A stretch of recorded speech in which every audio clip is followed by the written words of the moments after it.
なんや、やけに騒がしい。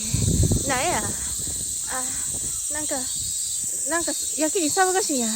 私の声聞こえてはりますか？どうしたんですなんか今私の声あなたに届いてますか？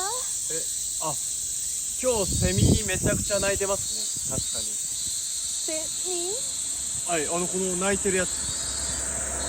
え？セミです。セミの声、鳴き声。羽が生えてあって足があるセミ。ちょっと怖い。はあ